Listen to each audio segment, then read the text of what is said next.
अब हम आपको मोदी जी की इस भाषण का पोस्टमार्टम करते हैं। उनके भाषण का, उन्होंने जो भाषण दिया उस बारे में आपको जो झूठ उन्होंने बोला उसकी सच्चाई को आपके सामने रखकर, ताकि मोदी जी को भी मालूम हो जाए कि मोदी जी आप लंबी लंबी फेंकते हैं जावेद की तरह, मगर हम आपको सच्चाई बता देते हैं। और सच्चाई ये है मेरे भाई कि भारत में मुस्लिम हमारी माँ और बहनों का जो फर्टिलिटी रेट है वो 2.36 है, कम हुआ है। माने जो बच्चे पैदा कर रहे हैं मुसलमान वो कम हुआ है। हमारे हिंदू भाई बहन का उससे कम है जरूर, मगर हमारा कम हुआ है। मगर मोदी जी क्या बोलते, बच्चे बहुत पैदा कर रहे हैं। अच्छा मोदी जी आपके कितने भाई हैं? 6। अमित शाह के कितनी बहनें हैं? 6। रविशंकर प्रसाद के कितने भाई बहन? 7। मगर इन सबको नजर आता मुसलमान बच्चे बहुत पैदा कर रहा है। ये एक गवर्नमेंट का डेटा बता रहे, फर्टिलिटी रेट 2.36। अब आप इस पे आ जाइए। दूसरा उन्होंने कहा कि यहां पर घुसपैठी हैं। 15 जुलाई 2014 को गवर्नमेंट ने पार्लियामेंट में इस तरह का कोई जवाब नहीं दिया, कोई एस्टिमेट नहीं है। कहा 25 नवंबर 2014 को गवर्नमेंट ने कहा कि कोई डेटा नहीं है, नंबर नहीं है। 6 दिसंबर 2016 को गवर्नमेंट ने कहा कोई कंफर्म डेटा नहीं है बांग्लादेश से जो लोग आ रहे हैं। 22 दिसंबर 2015 को लोकसभा में गवर्नमेंट ने कहा हमारे पास कुछ रिकॉर्ड नहीं है। 21 मार्च 2017 को मोदी सरकार ने कहा कि डेटा अवेलेबल नहीं है।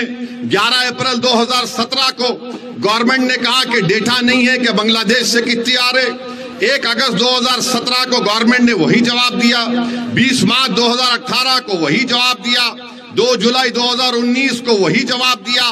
3 मार्च 2020 को मोदी सरकार ने वही जवाब दिया कि हमारे पास डेटा नहीं है, नंबर नहीं है।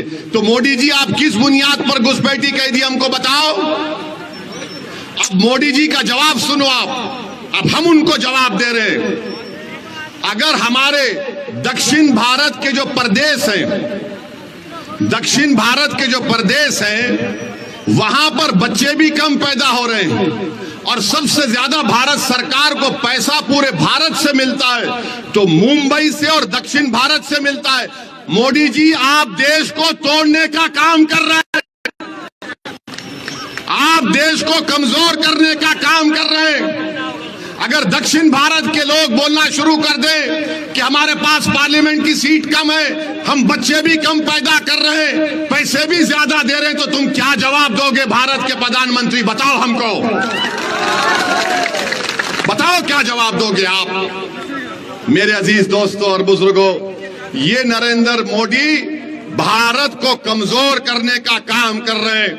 और अगर और भी आपको डेटा चाहिए, अच्छा ये बोलते,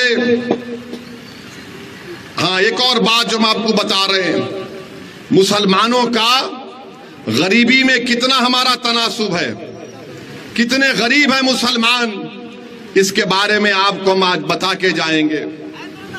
जो मुसलमान गांव में रहता है, जो मुसलमान, मोदी जी सुनो, अगर कान में सुनने की ताकत है तो सुनो देश के प्रधानमंत्री। ए भाई रुक जाइए ना। मुसलमान जो गांव में रहता है, जो वो अपने पैसे खर्चता है खाने पीने के लिए, सबसे कम खर्चने वाला अगर कोई है तो मुसलमान है। सबसे ज्यादा सिख है, जो महाना उसका खर्चा 2106 रुपये, हमारे 1170 रुपये और मुसलमान सिर्फ 1133 रुपये खर्चता है। ये मोदी की सरकार का डेटा है। कितना झूठ बोलोगे मोदी जी, तुम कितना झूठ बोलोगे? मगर मोदी जी को किन मुसलमानों से मोहब्बत है मालूम आपको? कौन से मुसलमान से मोहब्बत है मोदी जी को? दुबई जाएंगे, सऊदी अरब जाएंगे, दुबई और सऊदी अरब जाएंगे तो उसको बोलेंगे या हबीबी, या हबीबी। ऐसा मिलेंगे जैसा कि एक भाई से मिल रहे हैं, और हमको ऐसा देखते हैं, हम घुसपैठी है। मोदी जी, उसका नाम अगर मोहम्मद बिन जायद है तो इसका नाम अख्तरुल ईमान है। दुबई के मुसलमान से मोहब्बत, सऊदी के मुसलमान से मोहब्बत, और सीमांचल के बेटे अख्तरुल ईमान से नफरत क्यों मोदी जी बताओ? नफरत इसलिए है क्योंकि वो आपको कमजोर देखना चाहते हैं। और आज मोदी जी के साथ कौन